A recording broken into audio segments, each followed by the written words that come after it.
right, I will turn the attendance on in a minute. Just give me a second.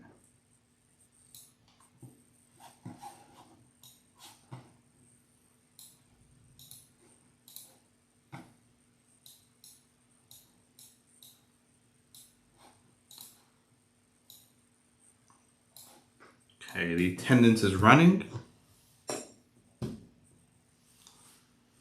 Starting now. Okay. Anyone else in the room?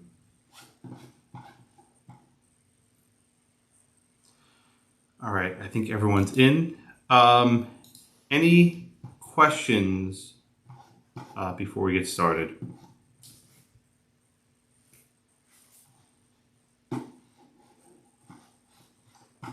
Anything? All right, here's the link to the class notes. We'll be going through these questions one at a time.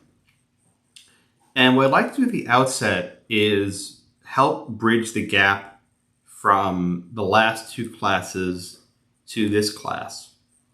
And we've talked about two different concepts that students often confuse. The first topic is what's called marketability of title.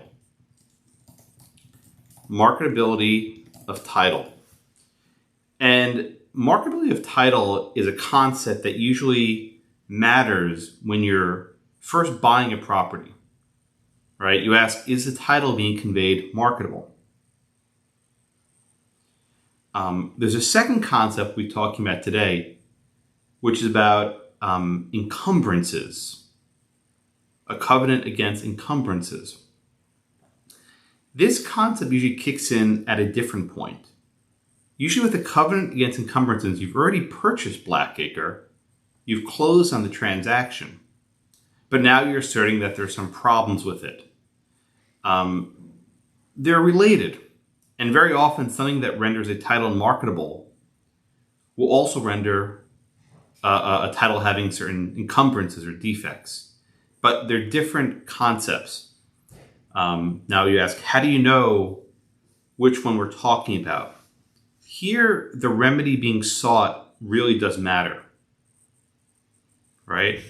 In Lohmeyer v. Bauer from last week, the plaintiff, the buyer, was trying to rescind the contract of sale. That is, he never actually got Blackacre. He was trying to rescind the contract of sale, so he was not obligated to pay for it. In the case today, Frimberger, the remedy was different. The remedy was not to rescind the contract of sale. Instead, the remedy was to seek damages for a violation of the covenant against encumbrances. Right? So in the first case in Lohmeyer, the issue was the title marketable to justify rescinding the contract? And in the case for today, Anzellotti, Frimberger v. Anzellotti, the plaintiff was seeking damages for a house he already had, and was seeking damages for violation of the covenant against encumbrances.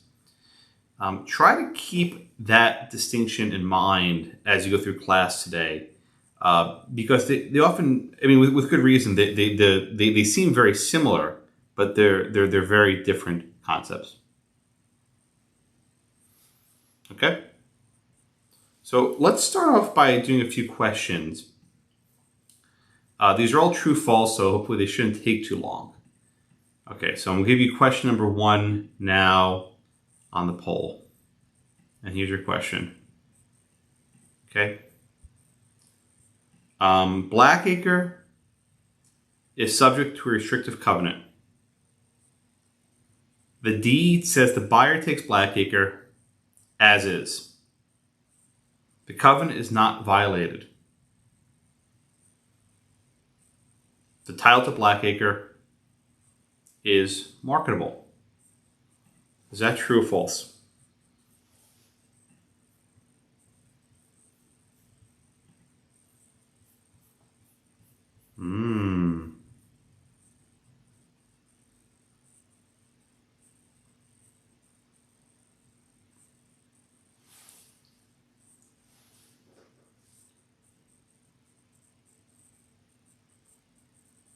All right. I'll stop it here. All right. Who am I up to? Who's next? If you haven't, just rename yourself last name, first name. I don't want to have to ask this every single class, but it makes my recitation a lot easier. Thank you. Who's up next? Just raise your hand.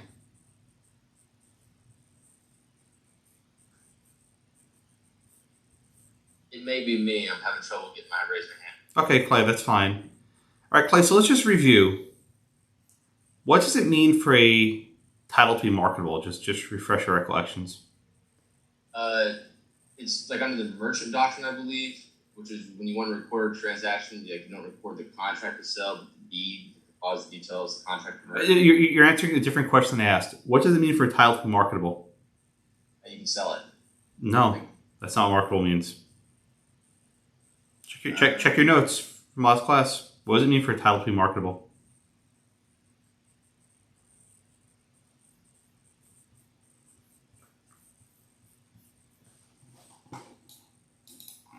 That is free from reasonable doubt, and the title which is carried with retention. Okay. Oh, I'm sorry. Am I on the right course there? Oh, that's what marketable means. In your own words, what does it mean for a title to be marketable?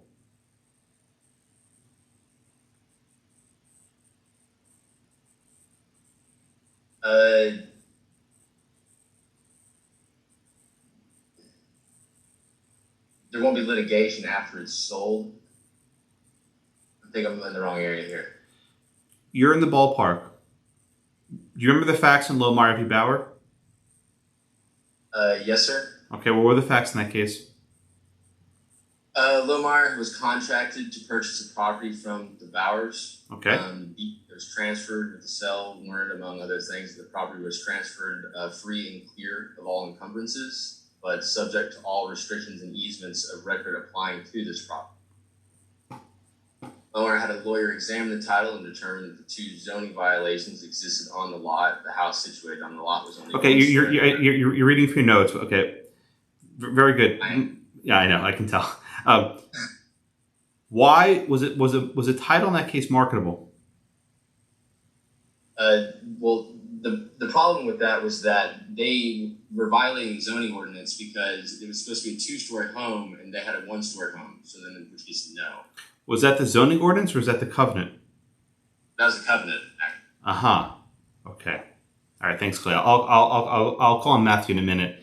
All right. So I'm giving Clay a hard time, not because I like him. He's a good guy, but these are topics that build upon each other, and unless you remember the facts from case number 1, case number 2 is going to be difficult. And the case today was not an easy one. It was short, like 4 or 5 pages, but it was tricky. All right, so Matthew, let me call on you for a second. Matthew here.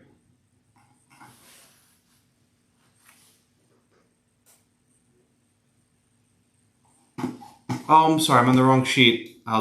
Clay happens to be in both my classes, so I was looking at my column. Okay, that explains. I'm sorry. Clay has me back to back. I'll probably call him again in the next class. Okay, Yancey, I think you're next in this class. I'm sorry.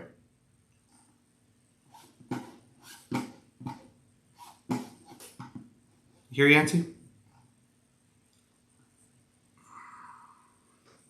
It's okay, not working. Okay. Marissa Reyes, you here? Marissa R. Hey, hi. Hello. Okay, so just remind us, in Lohmeyer, was the covenant violated in Lohmeyer?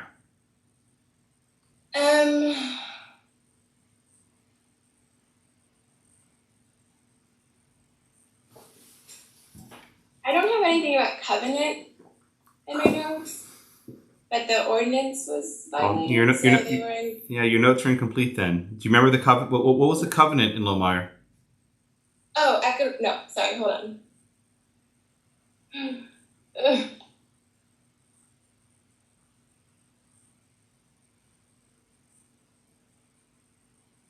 What's a covenant? Do you know what that is? Yes, 1 second. I'm sorry, I'm panicking.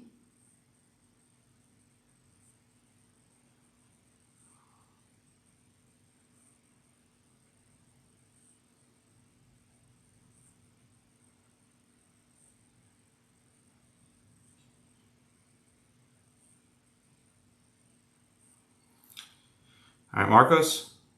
You here, Marcos? Yeah, I find it. Yes. All right, Marcos, move on. What's a covenant? Basically a form of contract. Okay, well, that's close.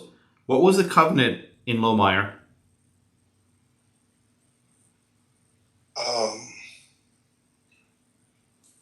Was said the zoning ordinance that he had to build. No. The zoning ordinance and the covenant are different. These are two separate restrictions. What was the covenant?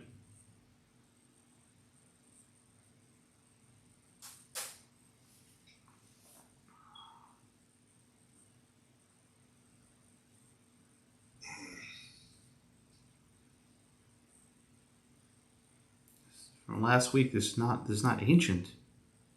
We spent almost 30 minutes in this case.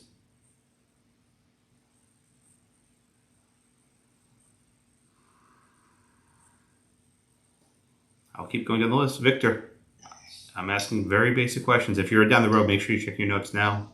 Victor, what was the covenant in Lohmeyer? That any house built Okay, on Blackacre had to be 2 stories tall. Okay, and what was the zoning ordinance in Lohmeyer? I think it was like it had to be 3 feet away from Very good. each house. Okay, thank you, Victor. Okay, very good. Okay. The land in Lohmeyer, this was the Kansas case, was subject to 2 restrictions. Right? The first restriction was that there was a covenant which restricts the land use. Right? You don't know even what a covenant is. We'll do that later. But the covenant in this case says the property has to be 2 stories, not 1. Okay. In this case, the property was 1 story, not 2. So the covenant was violated. There was also a zoning ordinance. The zoning ordinance says you need at least 3 feet of distance between your house and the neighboring lot.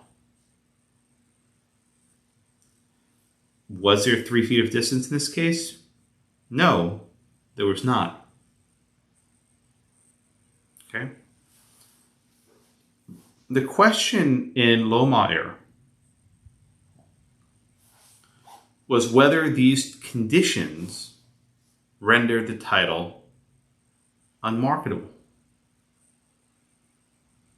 Right? And you have to consider them separately. I think one of the students I called on a moment ago said they had in their notes the zoning ordinance, but not the covenant. Okay, that's half the case. We need to understand these separate restrictions separately because rules are different. Elisa, you here? I'm here. Okay, Lisa, so let's start basic. Was the existence of the zoning ordinance, so let me ask the question differently, I'm sorry. Did the existence of the zoning ordinance render the title unmarketable? Just the existence of the zoning ordinance? So the mere existence of a zoning ordinance doesn't render a title unmarketable. Okay, so if there's just land subject to a zoning ordinance, is the title marketable? Yes. Okay, that's correct. Let me ask you a follow-up, please. Is a violation of the zoning law, does a violation of the zoning law render the title unmarketable? No, as long as it's disclosed. See, no, you're thinking of the covenant. You're thinking of the covenant. You're answering my next question. Okay? So let's try this again. I gave you the answer, but is the violation of a zoning ordinance, does a violation of a zoning ordinance render the title unmarketable? No. Yes. Which one is it? Yes. It renders it unmarketable. Okay, now let me ask the follow-up question. What if the deed says you're taking the subject to all restrictions? Does that cure the violation of the zoning ordinance? Can you eliminate this violation of the zoning ordinance through language in the deed? Yes. No. Well, he's giving me 2 answers. You can't cure it. That's the final answer. You cannot. Is that what you're saying? Just so I make sure. Okay, that's okay. Your final answer is correct. Thank you, Lisa. All right, so she's correct. Okay, with a zoning ordinance, The existence does not render the title marketable, but if it's violated, if the ordinance is violated, that it is rendering the title marketable. You cannot cure. You cannot cure. When I say cure, I mean like you cure a disease, you correct it. You cannot cure a zoning violation through language in the covenant, through language in the deed. You can't do that. Okay? Everyone with me? All right, Chance, I think you're next.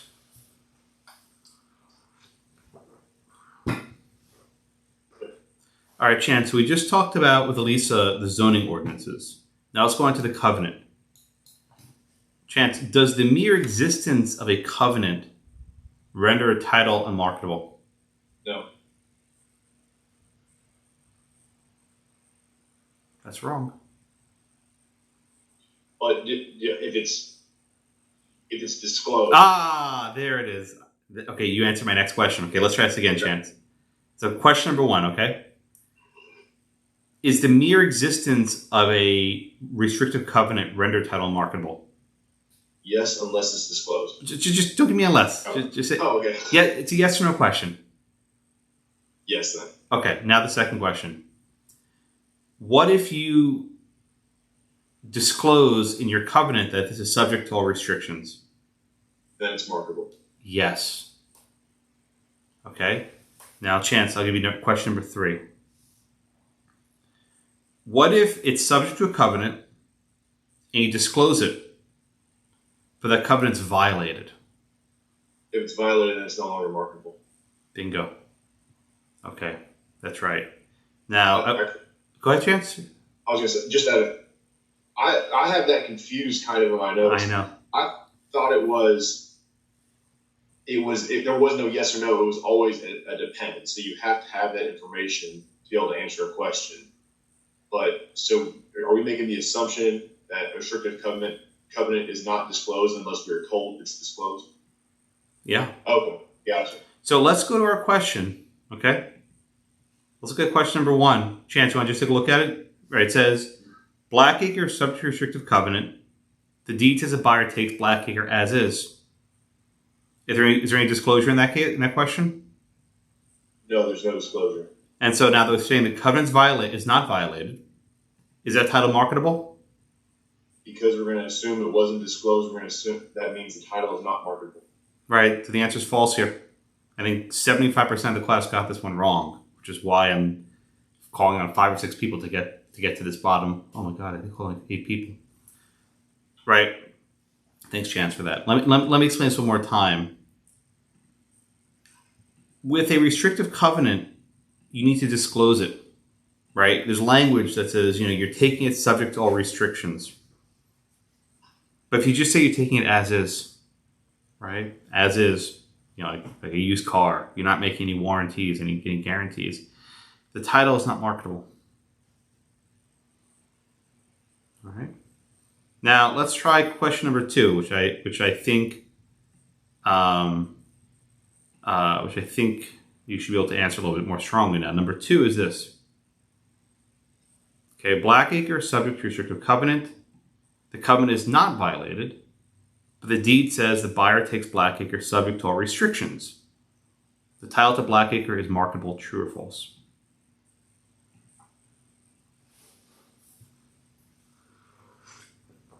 Okay, 30 seconds or so.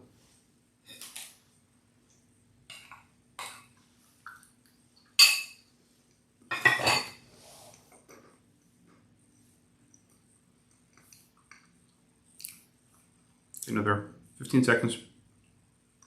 Or actually, you're almost done. Okay, I think I have one. Okay, much better. The answer is A here. 90% of you got it right. Very good. With a covenant, you can make the title marketable if you disclose it, right? You say it's subject to all restrictions. Okay? Now let's try question 3. This one should be, I think, a little bit even easier. Question 3 says, Blackacre is subject to a restrictive covenant. The covenant's violated. The deed says the buyer takes Blackacre subject to all restrictions. The title is marketable. True or false? Okay, someone put C. That's not an option.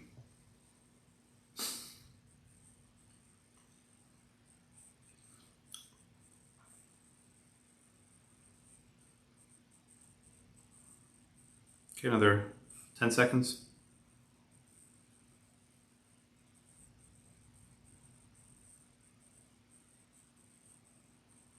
5, 4, 3, 2, 1. Okay, I'm going to stop it here. Good. 85% of you got it right. The answer here is false. When the covenant is violated, the title is not marketable. It doesn't matter if you disclose it. Okay? Why? Because the second you buy that property, you are subject to litigation from other people who benefit from that covenant. We'll study later who can sue you for violation of a covenant. That's not important right now, but just take it from me. Trust me on this one. You're subject to litigation. All right. Any questions? Those questions 1 through 3. I didn't mean to call on 8 people and be so tough about it, but this exact issue gives people difficulty every single year. And I know it's coming, so I want to make sure you're all on the same page. Okay. All right, let's try question 4, which is a variant of 3. Here's the question. Blackacre is subject to a zoning ordinance. The deed says buyer takes Blackacre as is. The zoning ordinance is not violated. The title to Blackacre is marketable. True or false? Okay. Give you another 10 seconds. Most of you got your answers in.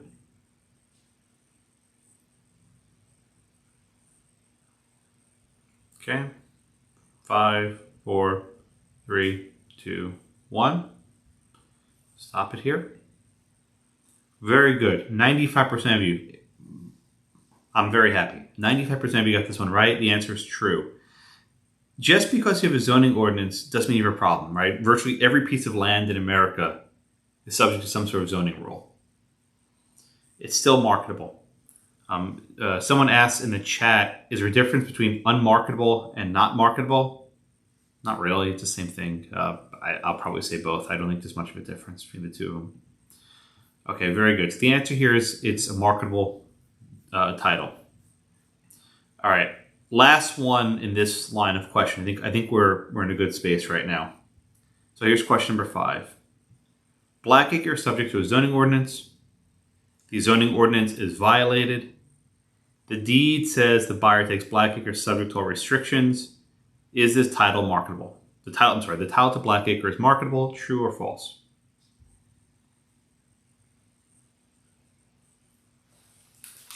Okay, another 10 seconds or so.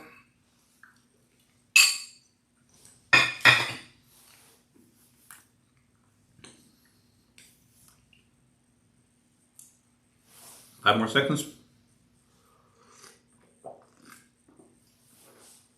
Okay. Very good. You got everyone? Okay. 90% of you got it right. The answer here is B. This is not a marketable title. Even if you include the sort of correcting language, subject to all restrictions or some similar such phrase, that doesn't cure the zoning violation. The title remains unmarketable. Okay? Now, I want you to keep in mind question number 5 when we do the case of a Frimberger. Because Frimberger seems to suggest that number 5 goes the other way. Doesn't say this, outright, but if you read Frimberger carefully, it seems to suggest that number 5 is true. I think there are different ways to reconcile these cases I'll get to later. But I just want you to keep in mind and just make a little notation in your outlines that Frimberger and Lohmeyer, I think, are in tension on this question number 5. And I'll try to explain why. Maybe I can't persuade you, but I think they're not consistent. So any questions on, at least so far, on 1 through 5? Any questions 1 through 5? Please raise your hand or jump in.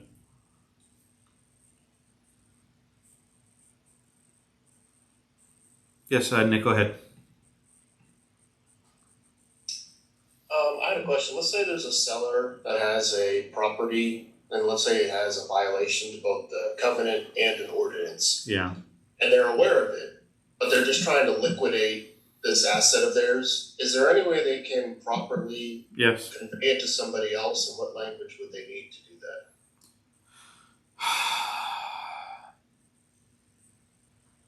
Well, yeah, no, so I hear your question, right? So let's take them separately, right? Let's just do covenants first, right? Let's say you have a piece of land that you know is in violation of a covenant. If you put in this language that it's subject to these covenants and they're being violated, then it's fine. The title's marketable. The zoning ordinance is tricky because if Lohmeyer is correct, then it might be impossible to sell a piece of property with a zoning violation, right? I think that's what you're getting at. If you take the rule in Lohmeyer very stringently, then if land is subject to a zoning violation, it cannot be sold because it's not marketable.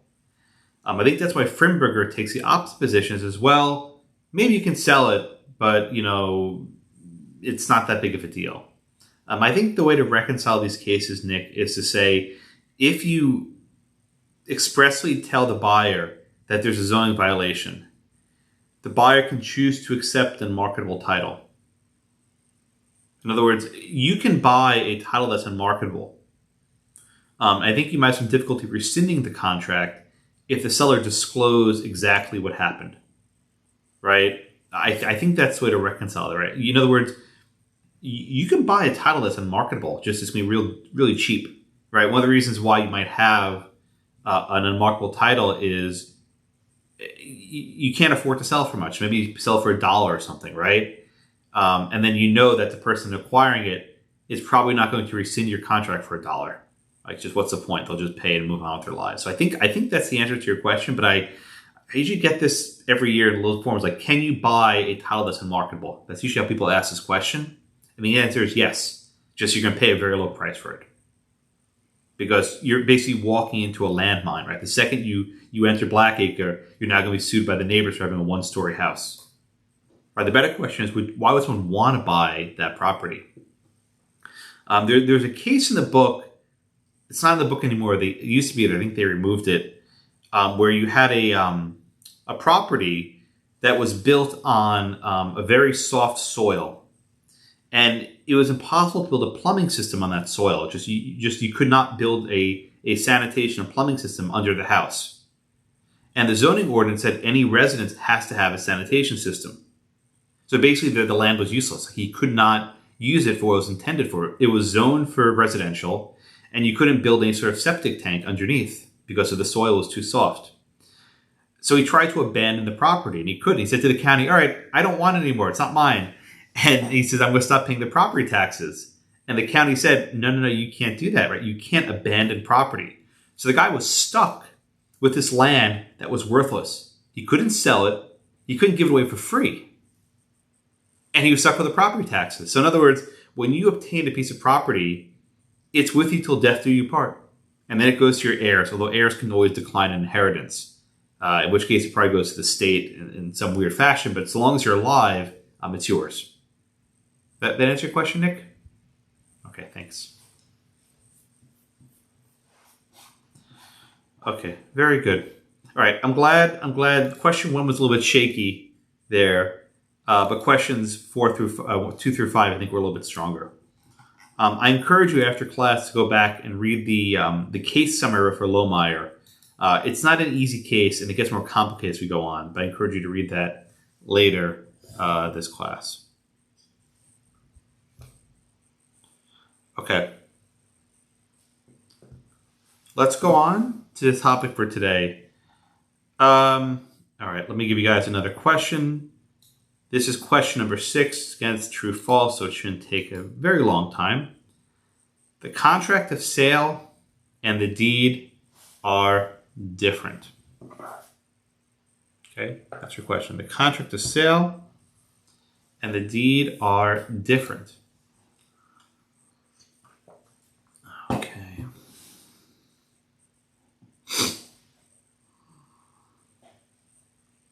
Another 10 seconds.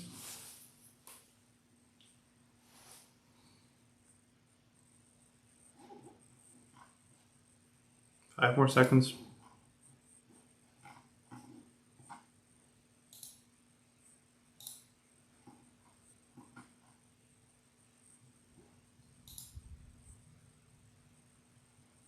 Okay. All right. So people got this one, I think, correct. I'm going to ask why. Blake, I think you're next. The answer is A, by the way. But Blake, that's your question. Correct. What is a contract of sale? Help us out here.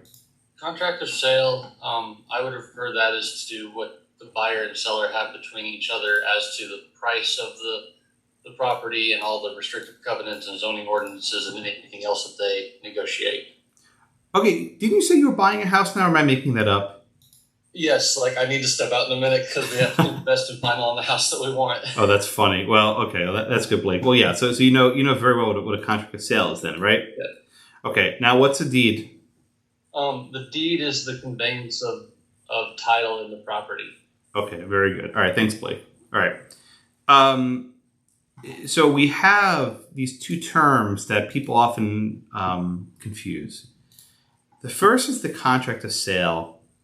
And the contract of sale is a document we studied last week, right? It's this long, like 15 or 20 page document that lists every single detail, about the appliances, right? About proration of utilities, about lead paint, right? Every conceivable disclosures in the contract of sale. The purchase price, I think Blake mentioned that point a minute ago. The purchase price is in there, okay? The contract of sale is a private document. It is usually only seen by the buyer and the seller and probably the bank. And the reason why is there's lots of really personal information in there.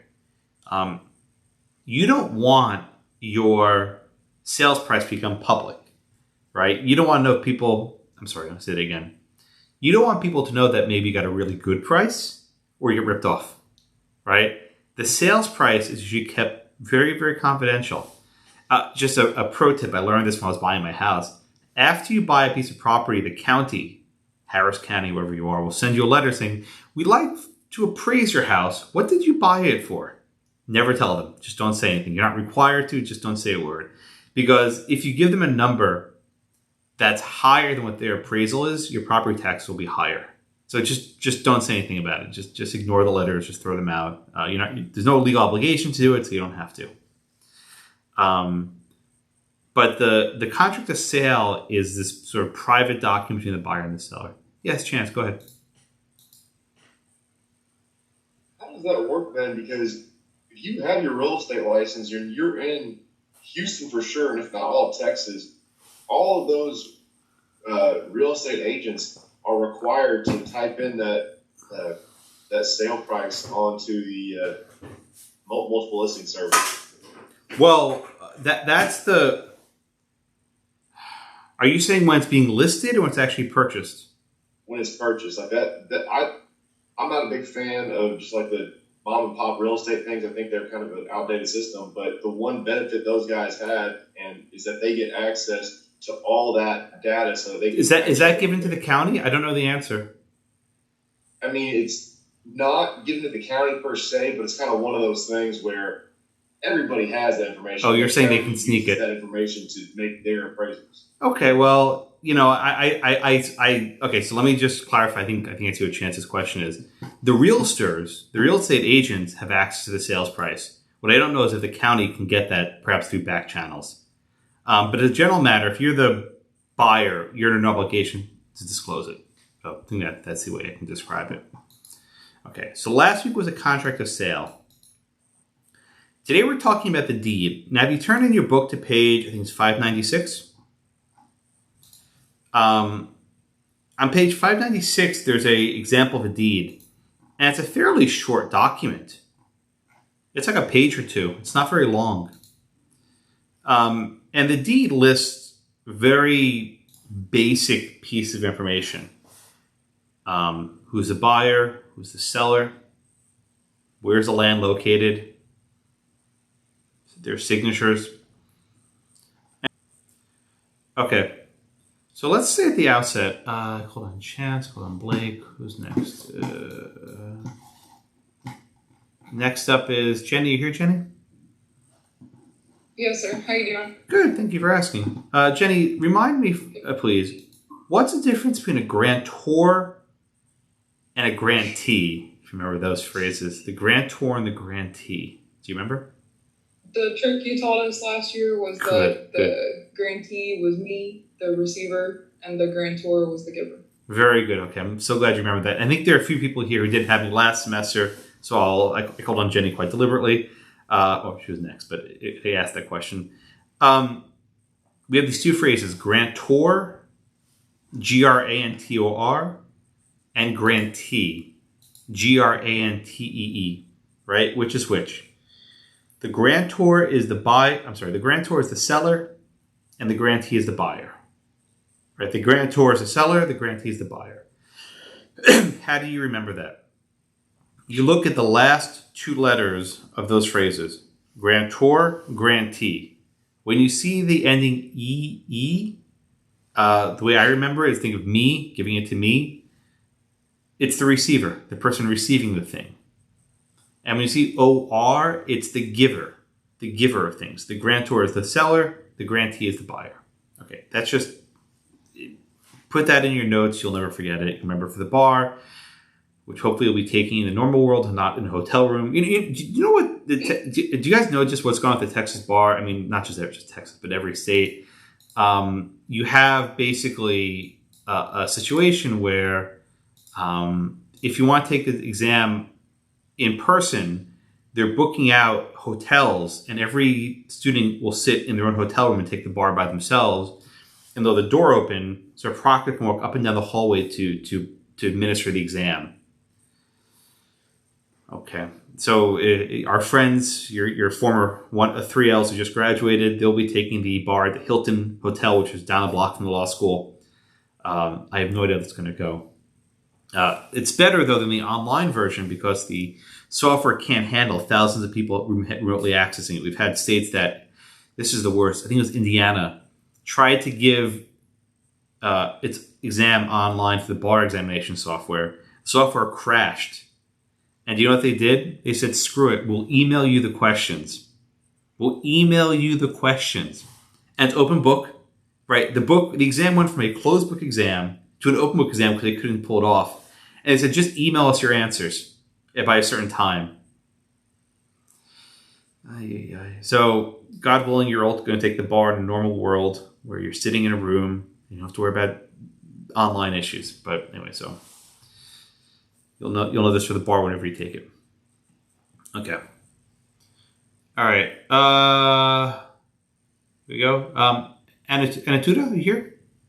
Hi, yes, I'm here. Okay, so let me ask you a question. Oh no, you go by Lexus, right? Yes. Who I don't even know what this name is. That's my first name. Yeah, no, but I recognize the last name. It's like, who is that? Okay, because I remember you left from last semester. Okay, I see. It's like, this is a new student. Okay, so Lex, I'll use the name you prefer. I'm sorry. What are the three types of deeds that we have? General warranty deed, special warranty deed, and quick claim deed. Okay, that's very good. Can you just distinguish those three for me, please? So a general warranty deed is basically that when you buy the seller's giving you complete assurance that there's no defects in the title.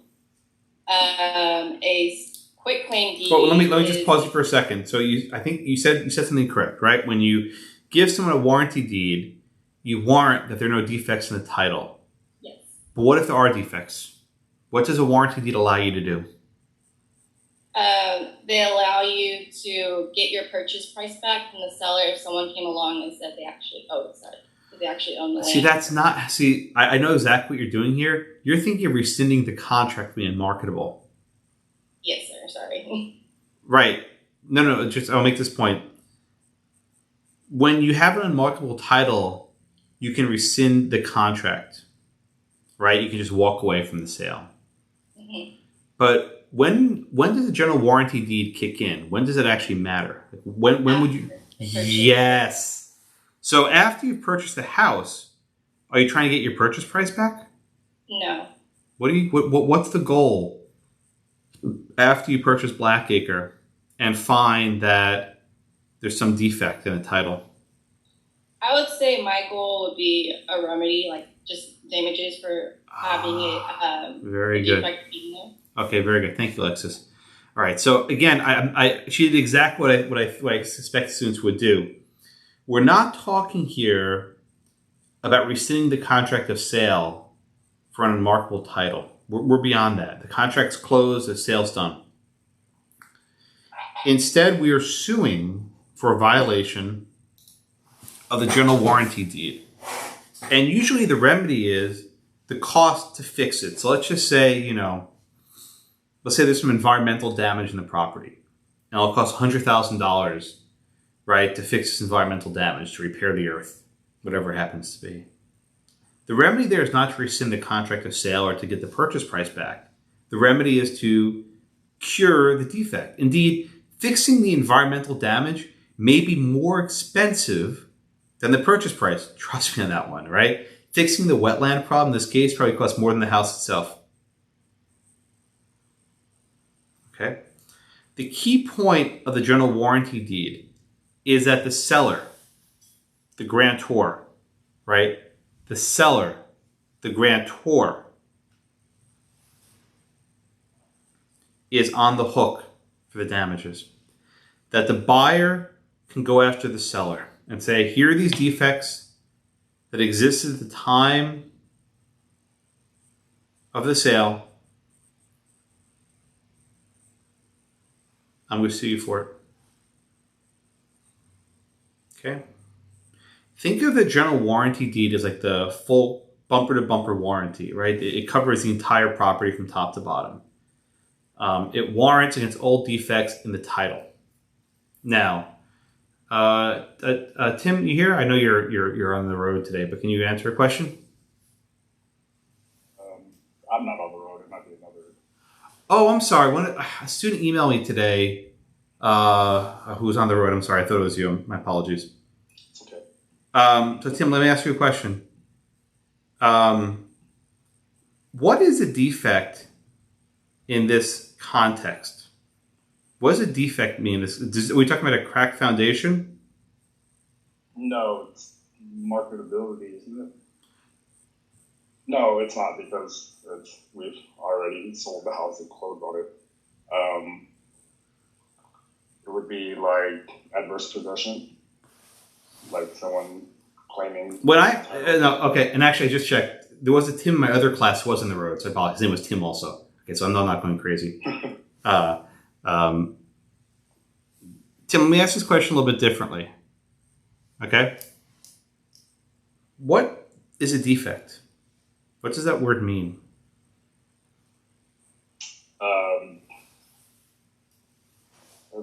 Imperfection. We gotta be a little more precise here. Something not the way it should be. I don't know. I know you don't. That's the problem. What is a defect on the title?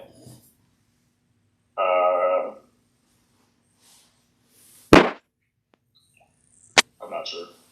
Oh, come on, Tim. We spent all this time talking. What's a defect on the title?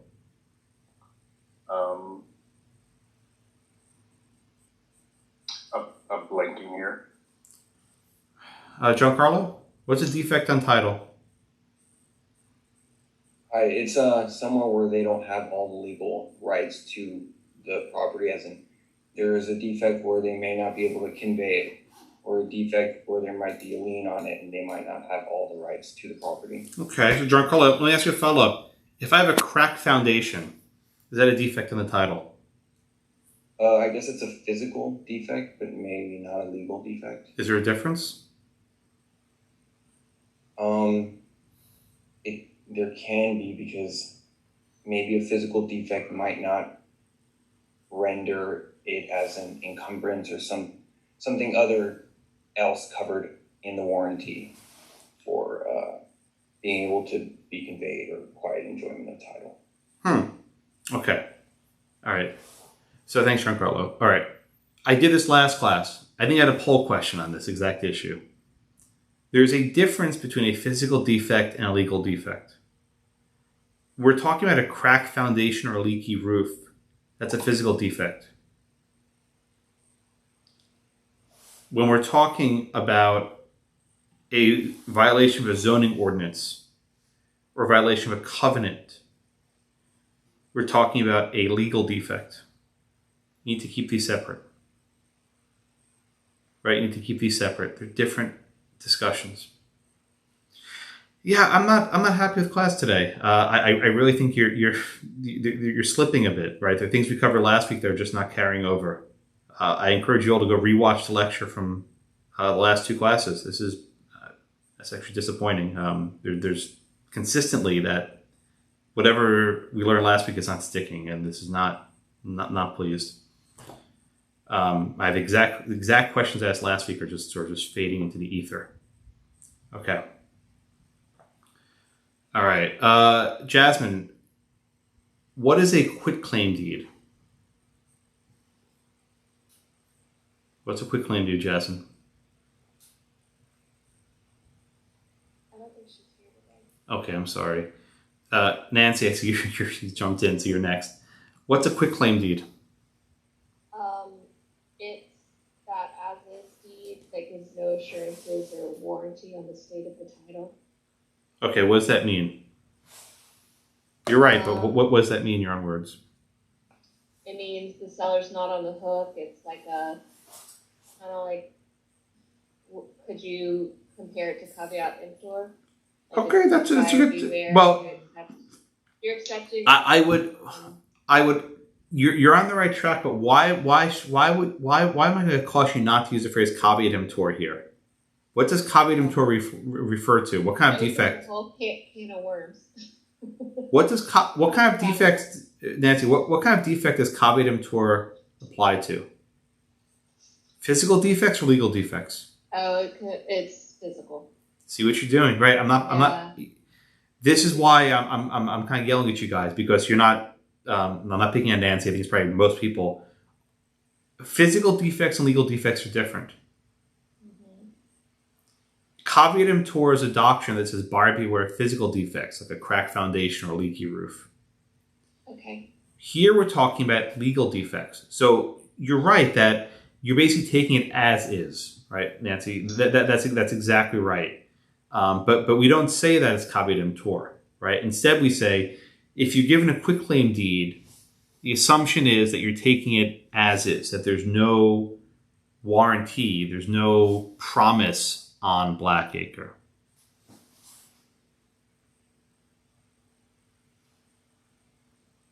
All right. And the special warranty deed is sort of kind of like a middle of the road approach, where it secures you against the seller's acts, but not the acts of others. So let's say the seller did something wrong. He's on the hook. Now, another hypothetical.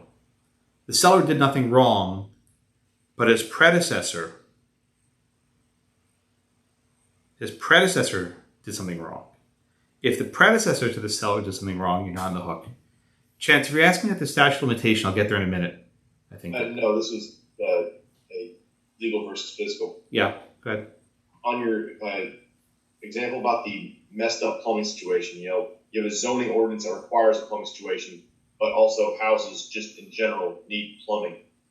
Do you do the analysis for both the legal, not having plumbing, and the physical of? I don't think you need plumbing to have a house. I mean, as for a matter of building codes, perhaps, but I mean, it's not a defect. It's not defective. Just there's no plumbing system.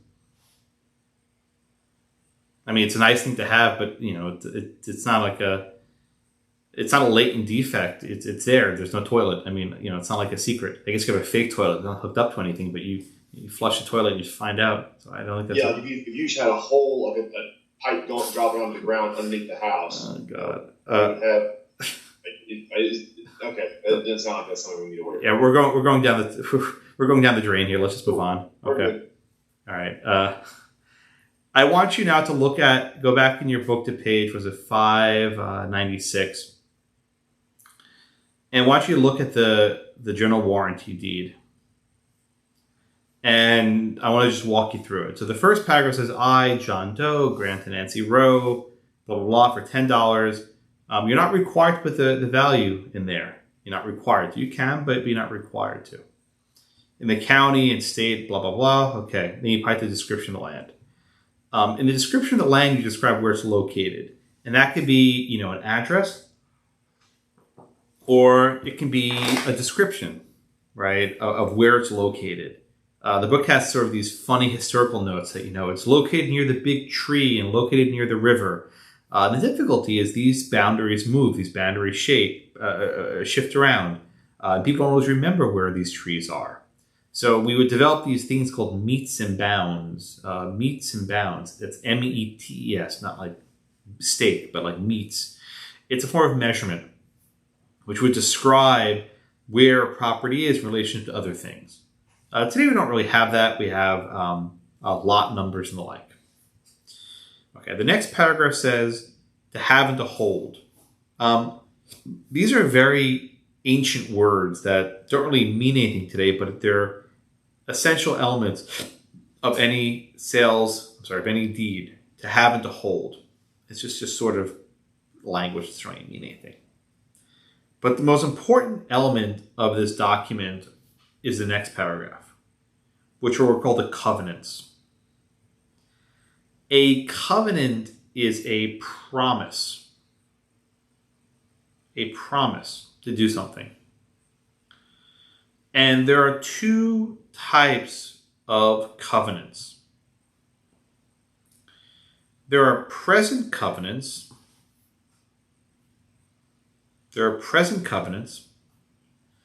And there are future covenants. Okay? There are present covenants and there are future covenants. What is the difference between a present covenant and a future covenant? A present covenant is violated at the time of conveyance, right? A present covenant can only be violated at the time of conveyance, right?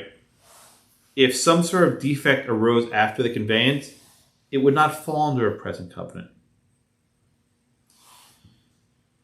A future covenant is violated when something happens in the future, right? Something arises after the transaction occurs.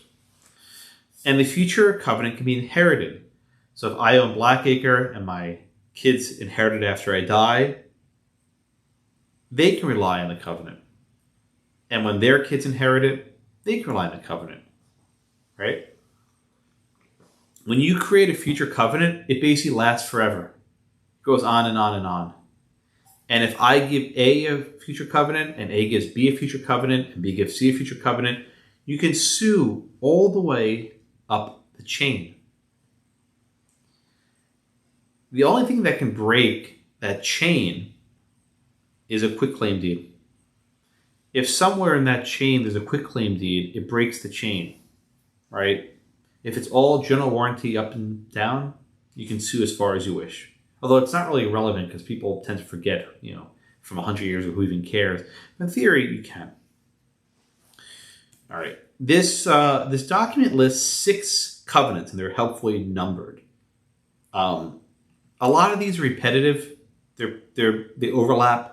Lawyers have this terrible habit of repeating themselves over and over again.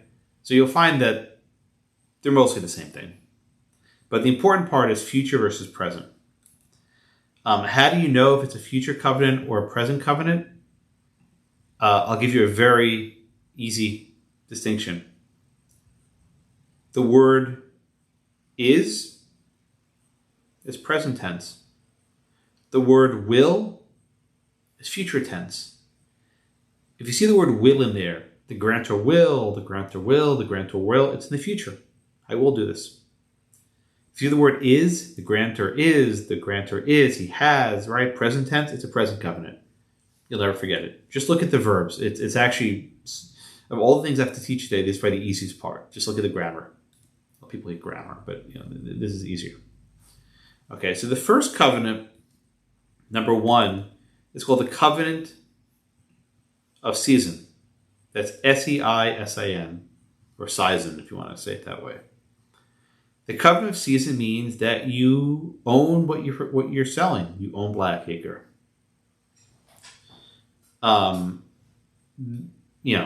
I can't sell you property you don't own. Okay. The second covenant is a covenant of the right to convey.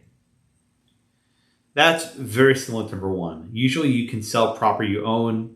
Well, there might be some rare cases where you can't sell something you own. Maybe it's a trust, but don't worry about it. So number one, number two are pretty similar. The important one is number three, the covenant against encumbrances. Okay, now what's an encumbrance? Well, an encumbrance, Josh, is a defect. Okay, and what's a defect? This is a defect on the title. This is not a cracked foundation. This is not a leaky roof. This is not a haunted house. It's a defect, it's encumbrance in the title. So maybe there's a mortgage on it. Maybe there's a covenant. Maybe there's a zoning violation, right? This, number three, is the subject of the first case, which I'll get to in a minute. Right? The covenant against encumbrances affects legal defects. I'm being so tough on you because every year in the exam, someone says, oh my God, the house is haunted. That's a covenant against encumbrances. No, it's not. And it's just, it annoys me that there's the same point. It's an error every single year. And by the way, I give the same spiel every year to not make this mistake and it doesn't take. So maybe you'll prove me wrong. I don't know. I hope you do. But this is just something that every year people get confused upon. Okay. The future covenants are all pretty similar.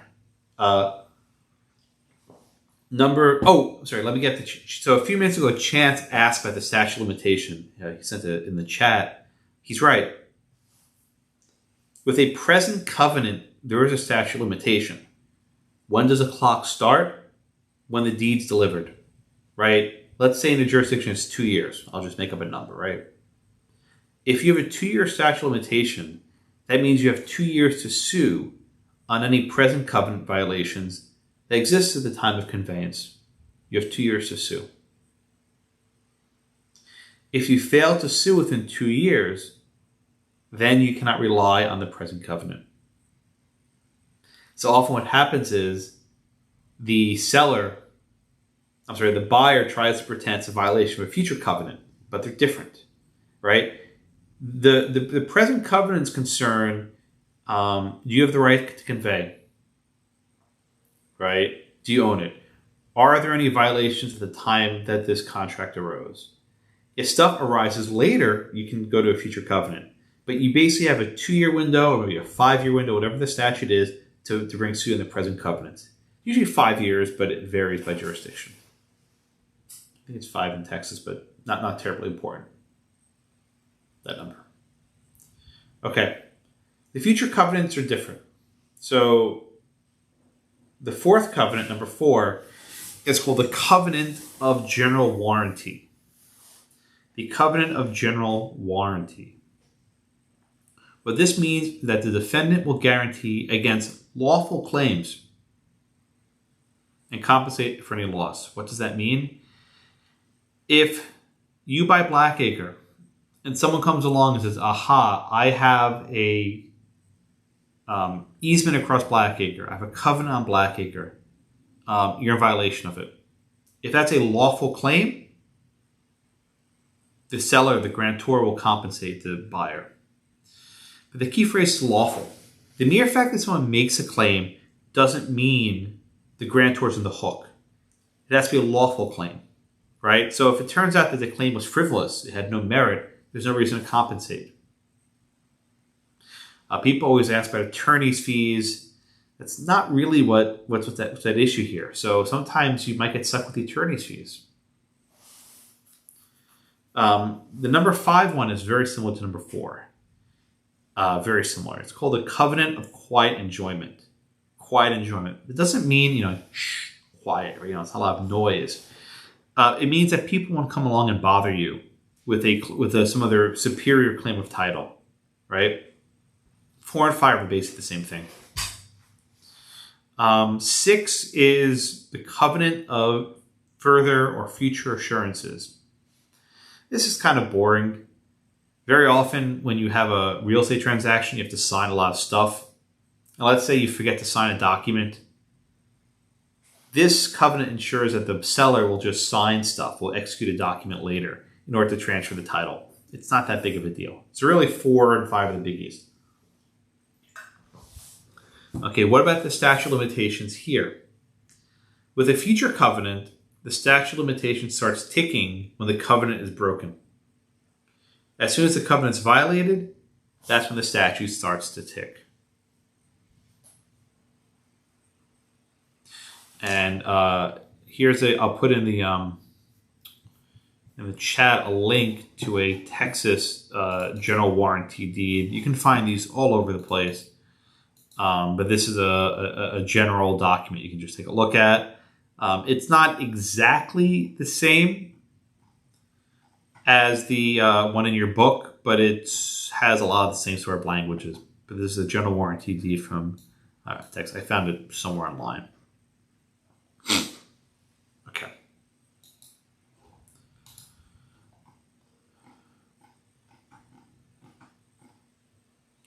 All right, any questions? All right. I'm going to walk through now the last, or I guess the only case today, Frimberger v. Anzellotti.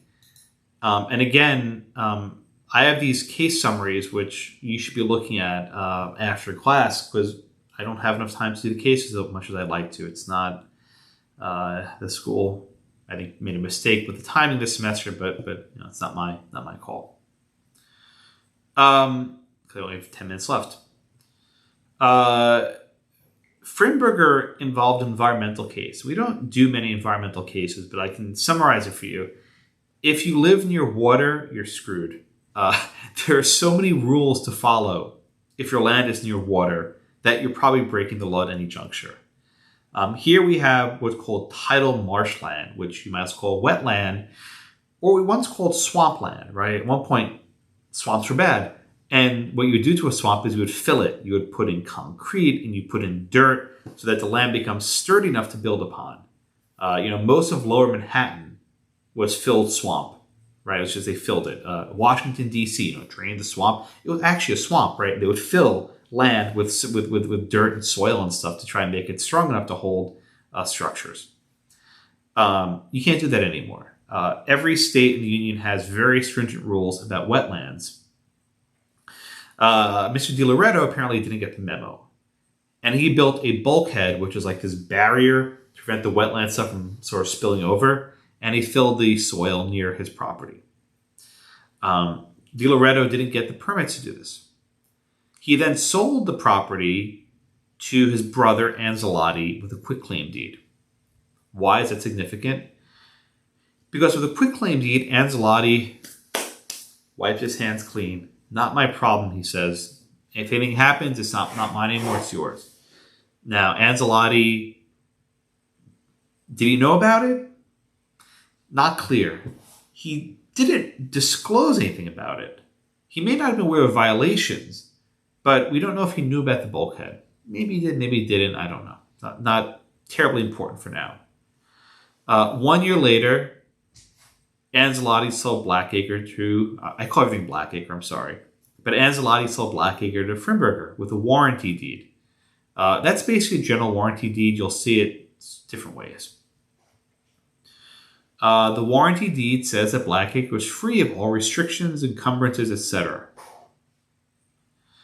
The case says that Anzellotti made no representation relating to the wetland area. And he didn't know about the violation of the law. It's not clear. I don't think there's any sort of fraud, right? There's no overt fraud here. There's this claim of innocent misrepresentation. That's like a contract issue. I don't really care about that for right now. But there's no overt fraud. Okay. So Frimberger comes onto the land and does a survey with the State Department of Environmental Protections. And then there's another survey formed a couple of years ago. It turns out that this bulkhead and the filled land violated state law because it affected the tidal wetlands. Now the state says, well, you might be able to keep it there if you submit an application and you demonstrate that's really necessary. Okay, come on. Does any one of you think that this permit was getting granted? That this variance was getting granted? Absolutely not. No way, no how. This is going to result in massive fines and massive cleanup fees, probably worth more than the property is even valued at. But in theory, he could have submitted an application and requested a variance. He didn't. Instead, he went to court. He sued Anzellotti. Right? Oh, I'm sorry. I sent that chat to only one person. Zoom does a strange thing where by default sends messages private rather than to everybody. I apologize for that. All right, going back to the case. Frimberger sued Anzellotti, and he relied on a present covenant, which was the covenant against encumbrances. And he filed this lawsuit in 1988, which is about 3 years after he acquired the property. I'm assuming that's within the statute of limitation in Connecticut. It doesn't say otherwise. So I'm assuming 3 years within the statute. Now, Frimberger did not sue to rescind the contract. He did not argue the title was unmarketable. Instead, he argued for a violation of the covenant against encumbrances. Right? Again, his remedy was not to cancel the contract of sale, which means he gives up the property. He just wanted Anzellotti to cover the costs of any damage that would result. Do you all see the difference of that, right? This is not Lohmeyer. He was not trying to cancel the contract of sale. He could have. He could have sought that remedy, but he didn't. Instead, he relied on this measure of damages to have someone else. In other words, he wanted to keep Blackacre and have someone else pay for it. Make sense? Okay. Frimberger argues that this violation of land use ordinance was latent. And we use this phrase latent in the haunted house case, right? Stambovsky. And this is what always gives people problems. Josh, wait a minute, isn't a latent defect, right? Like a cracked foundation or a leaky roof that's not obvious. Yes, that's a latent physical defect.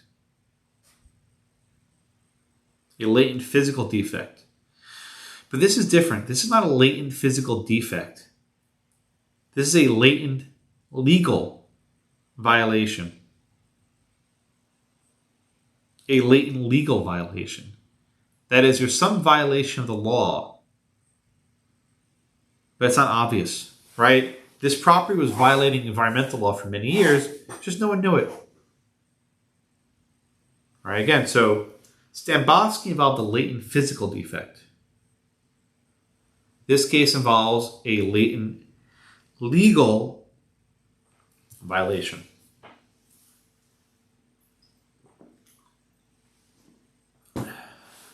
Okay, everyone with me? So Frimberger said it was a latent legal violation because it wasn't obvious at the time of the purchase that this was a violation of state law. The state never took any action against Frimberger, but trust me, when that's just dangling over your head, you're just waiting to get a letter from the state saying you have to pay $1 million cleanup fee or something. I mean, these are significant costs if you fill in wetlands. It's a very big deal under modern environmental law. The trial court ruled for Frimberger and found that Anzellotti violated the covenant against encumbrances. By the way, you'll see warranty against encumbrances, covenant against encumbrances. These phrases are used interchangeably, right? They're just used interchangeably. They mean the same thing. Excuse me. Okay, the Court of Appeals reversed. The Court of Appeals reversed. First, the court said this is a present covenant, and for a present covenant to be violated, the latent violation must exist at the time of the conveyance, and the violation existed in this case. Okay. Next, the court looked to other jurisdictions, and here they rely on good old New Jersey, right? It's always New Jersey. What I say about New Jersey, if you have a New Jersey case, they're reversing the common law, and that's exactly what New Jersey does here. Right? In New Jersey, the court holds that a latent legal defect does not constitute an encumbrance that violates the covenant. And the Connecticut court here agrees with New Jersey. right? They say that this latent violation of the land use ordinance did not violate the covenant against encumbrances, right? This latent violation of the land use ordinance does not violate the covenant against encumbrances. Okay? Again, this is not about marketability of title, right? The holding of this case concerned the covenant against encumbrances. I think this matters, and maybe lets you distinguish Lohmeyer from Frimberger. I have a discussion in the case summary that goes into depth, but I think you can distinguish on that front, right? You have a suit to rescind the contract at the outset. Here you have a suit for damages based on the covenant against encumbrances. All right? Now, how can the parties get around this, right? Well, you can have language. For example, maybe if you're buying waterfront property, you have a survey performed prior to the transaction closing. It turns out that Frimberger was actually an attorney and a land developer. It could be that maybe he should have known that something was up. Maybe he should have had a survey done in advance. Maybe Frimberger should have had specific language in the contract saying that the seller is responsible for any wetland violations. But they didn't have that language. The general warranty deed was not enough. Parties can always craft more specific covenants, but here the general covenant for the general warranty deed was not enough. All right, in the end, the covenant against encumbrances was not breached, and therefore Anzellotti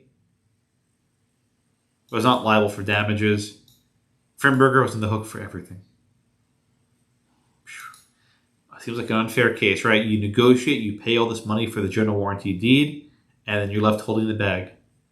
Frimberger paid everything, Anzellotti paid nothing. And Anzellotti's brother walked away like a bandit. Okay. Questions on this case?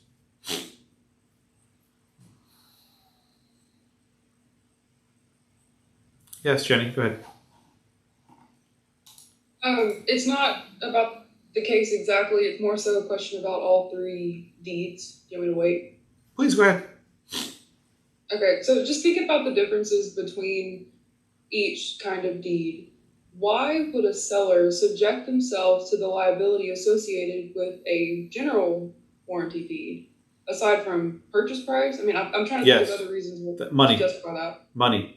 Buyers demand it. Right? If a buyer demands a general warranty deed, then the seller has to comply. We'll talk about title insurance later, right? But title insurance is a product you can buy that helps guard the seller against risk. So even though it's the seller giving the warranty deed, the title company backs it up. So it's not as big of a deal as it sounds, right? Because the insurance company we should cover it, but it is a big deal. But the reason why it exists is because buyers demand it. Look, if you're spending all this money in a house, you're not going to walk into it blind. You're going to want to have this password. Okay?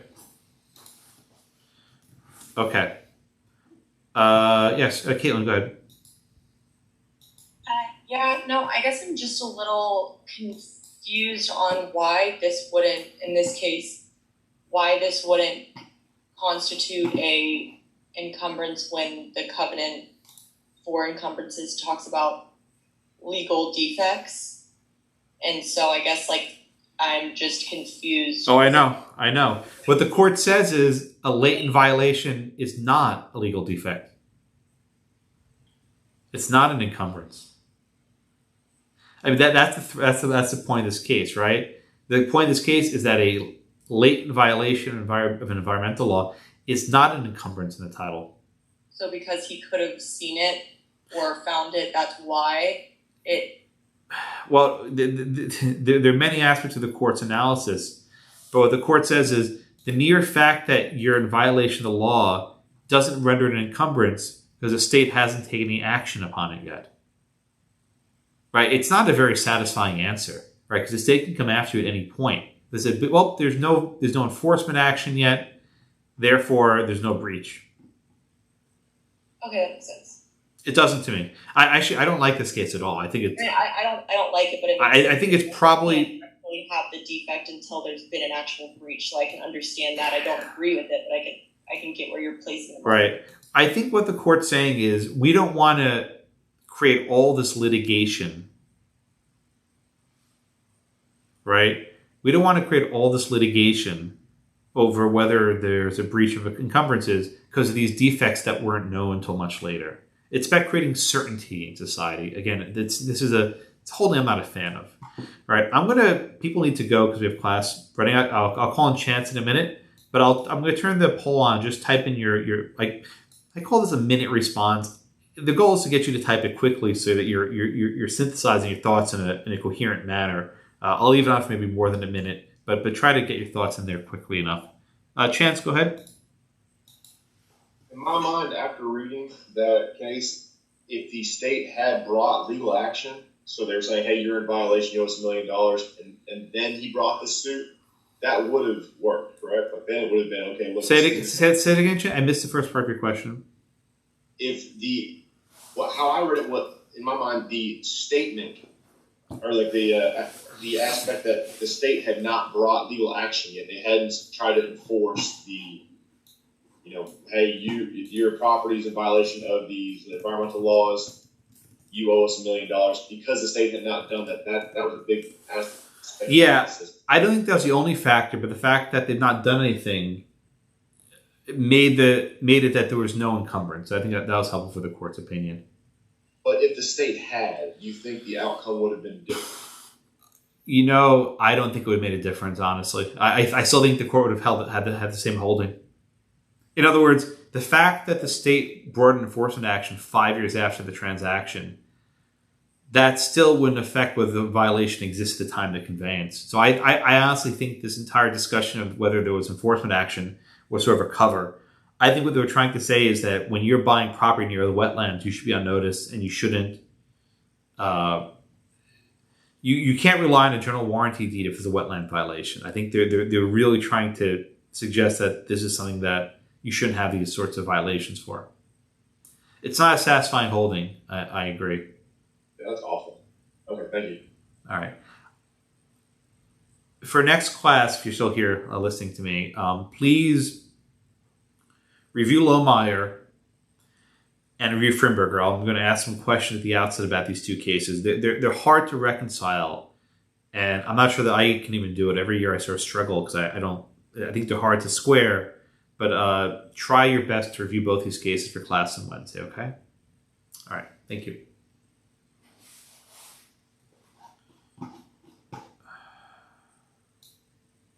All right. Thank you. All right, thank you all.